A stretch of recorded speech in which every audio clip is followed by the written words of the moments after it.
মই মানা কৰিছোঁ তোমাক। কি অধিকাৰত তুমি মোক ৰখাইছা? কোন হয় তুমি মোৰ?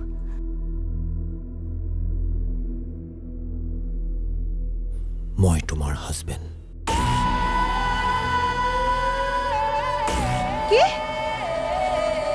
কি কি কৈ আছা তুমি এইবোৰ? ঠিকেই কৈছোঁ। আজিৰ পৰা 2 বছৰ আগতে মই তোমাক নিজৰ কৰি থৈছোঁ।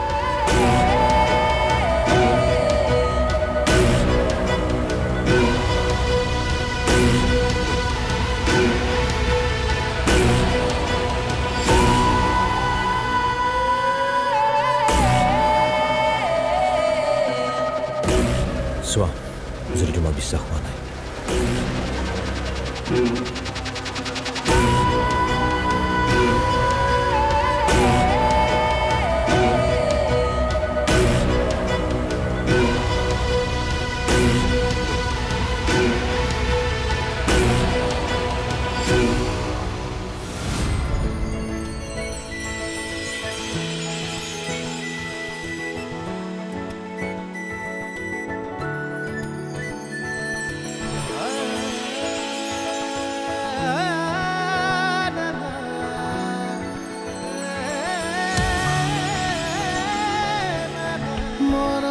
হাতুৰঙিৰাম ধেনু মৰমে ৰাখিছে আৱৰি, বুকুৰে তুমি মোৰ মিঠা সাধু সপোনে দি থাকে সামৰি। ভুৱতী মন্থমকে তোমাৰ মাতে শুনি আকাশী গংগা, আকাশী গংগা।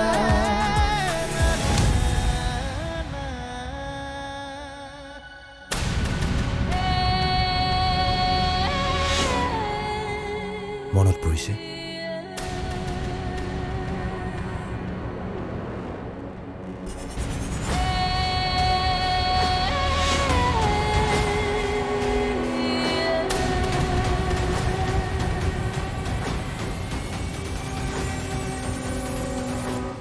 কি কৰিবলৈ লৈছিলি তই? কিয় তালৈ গৈছিলি? তোৰ মূৰ্খামিৰ ফলত কি হ'লহেঁতেন সেইটো জান? দেউতা শুনা, প্ৰথমবাৰৰ বাবে মই হয়তো তোমাৰ লগত তৰ্ক কৰিছোঁ। সদায় তোমাৰ প্ৰতিটো কথা মই নীৰৱে শুনি আহিছোঁ। এইটো কামেই কৰিছোঁ যিটো কাম ৰঘুনাথ চহৰীয়াৰ ল'ৰাই কৰিলে হয়। এয়া তোমাৰেই শিক্ষা হয়। আৰু মই এনেকুৱা কোনো কামেই কৰা নাই যিটো তোমাৰ নৈতিকতাৰ বাহিৰত, তোমাৰ শিক্ষাৰ বাহিৰত। এই বুলি তই কি আইন হাতত তুলি ল'বি? এটা কথা কোৱাচোন, মোৰ ঠাইত যদি তুমি হলা হয়, তুমি কি কৰিলা হয়? পুলিচৰ ওচৰত গলা হয়? কি জানা দেউতা, কিছুমান কথাত আমাৰ মিল নাই যদিও ব্যক্তিত্বটো আমাৰ একে। কাৰণ মই সন্তান তোমাৰ হয়।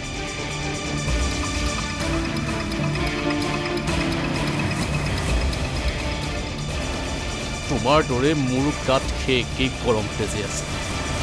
সকলো বুজি পাইছো, কিন্তু শুন, মই এতিয়াও মৰি যোৱা নাই। তই মোক ক'ব লাগিছিল। তুমি এইখিনি কথা মোক কোৱাৰ আগতে এবাৰ নিজক সুধি চোৱাচোন, মই সঁচাকৈ ভুল কৰিছোনে? তুমি এদিন কৈছিলা, তোমাৰ চাগে মনত আছে, মোতকৈ ৰণদীপক যোগ্য বুলি কৈছিলা। এতিয়া মই জানিব বিচাৰো, তোমাৰ যোগ্য সন্তানৰ এই কাম জনাৰ পাছত তোমাৰ প্ৰতিক্ৰিয়া কি হ'ব? ৰঘুনাথ চহৰীয়াৰ ল'ৰাৰ ওপৰত যদি কোনোবাই আক্ৰমণ কৰে, তাৰ শাস্তি সি নিজে দিব।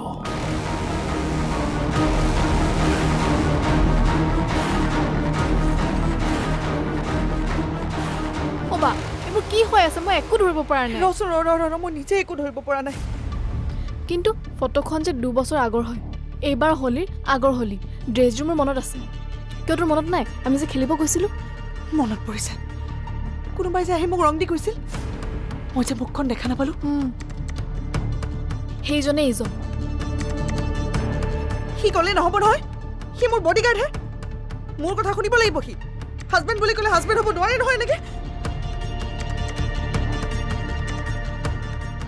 শুনা এইবোৰ কিন্তু মই একেবাৰে মানি ল'ব নোৱাৰোঁ এইবোৰ কেনেকৈ হ'ব পাৰে আৰু তুমি পাহৰি নাযাবা তুমি মোৰ বডিগাৰ্ডহে আৰু মই কৈছোঁ মোক ঘৰত থৈ আহা আৰু থৈ আহিবই লাগিব ব'লা ঠিক আছে নিজৰ পত্নী ৰূপে মানি লৈছোঁ যেতিয়া ভুল সিদ্ধান্ত ল'লেও লগতে থাকিব লাগিব এৰিটো দিব নোৱাৰোঁ ব'লা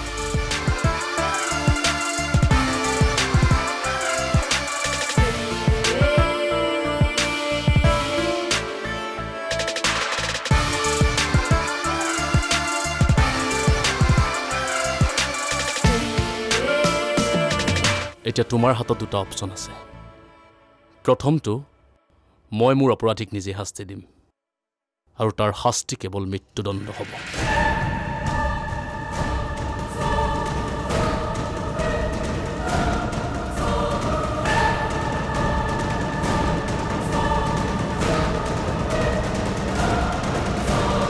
আৰু দ্বিতীয়টো হ'ল তুমি তাক শাস্তি দিয়া কি কৰিব লাগে মই সন্দীপক ত্যায্যপুত্ৰ কৰিব লাগিব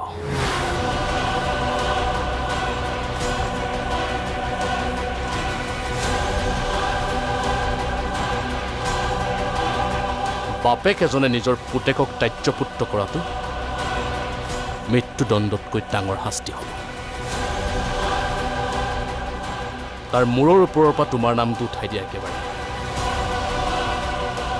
সি না কেতিয়াবা এইখন ঘৰত আহিব পাৰিব না সম্পত্তিৰ ভাগ পাব না তোমাৰ নাম পাব সম্পূৰ্ণৰূপে সকলো শেষ কৰি দিয়া তাৰ লগত এই বিজয় নগৰ এৰি যাব লাগিব সি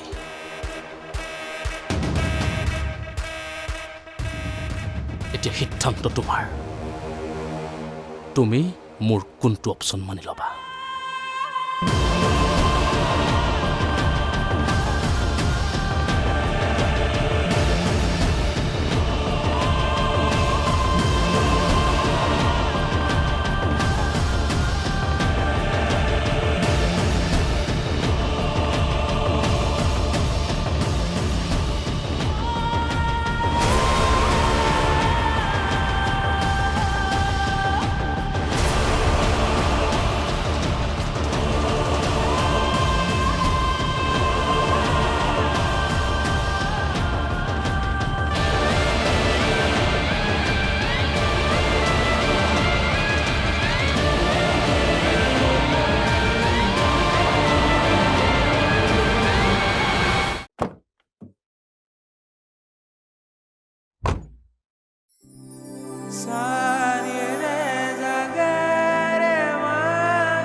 Excuse me?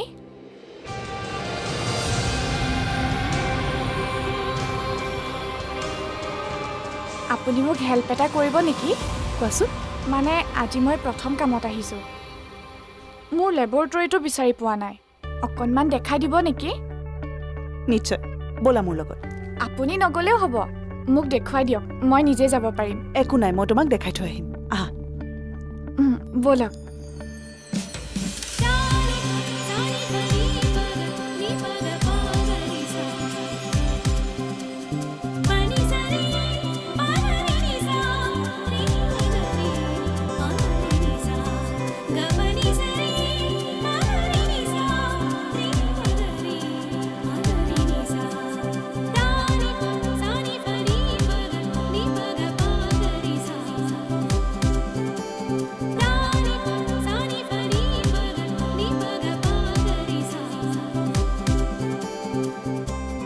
এইটো তোমাৰ লেবৰেটৰী এখন লোৱা বহুত বহুত ধন্যবাদ আপোনাক আপুনি নহ'লে মোৰ যে আজি কি হ'লহেঁতেন একো নাই কিবা হেল্প লাগিলে ক'বা নিশ্চয় আপোনাৰ ফোন নাম্বাৰটো দিব নেকি বা অঁ কিয় নিদিম লোৱা ৰ'ব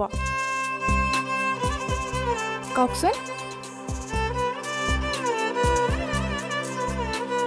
মই বা বুলি ছেভ কৰিছোঁ ঠিক আছে তোমাৰ নামটো সোধা নাই নহয় কি নাম তোমাৰ মোৰ নাম মীনাক্ষী কিন্তু ঘৰত আস্থা বুলি মাতে মীনাক্ষী ধুনীয়া নাম এতিয়া যোৱা আৰু অল দ্য বেষ্ট ভালকৈ কাম কৰিবা হ'ব বা আকৌ লগ পাম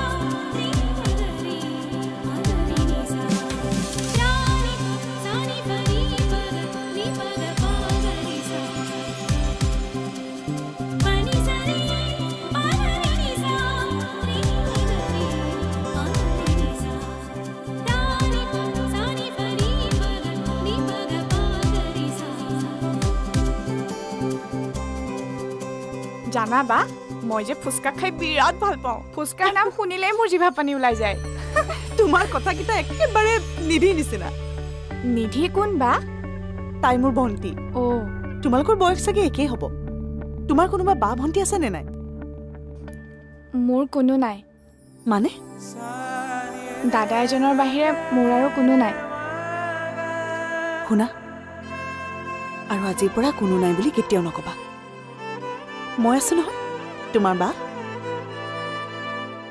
আৰু আজিৰ পৰা নিধিৰ লগতে তুমিও মোৰ ভণ্টি হ'লা তুমি বহুত ভাল হয় বা থেংক ইউ নিজৰ মানুহক থেংক ইউ নকয় নহয় অহ চৰি চৰিও নকয় আৰু এনেকৈ হাঁহি থাকিবা হ'ব বা ব'লা ব'লা ব'লা দেৰি হ'ব ব'লা। আহা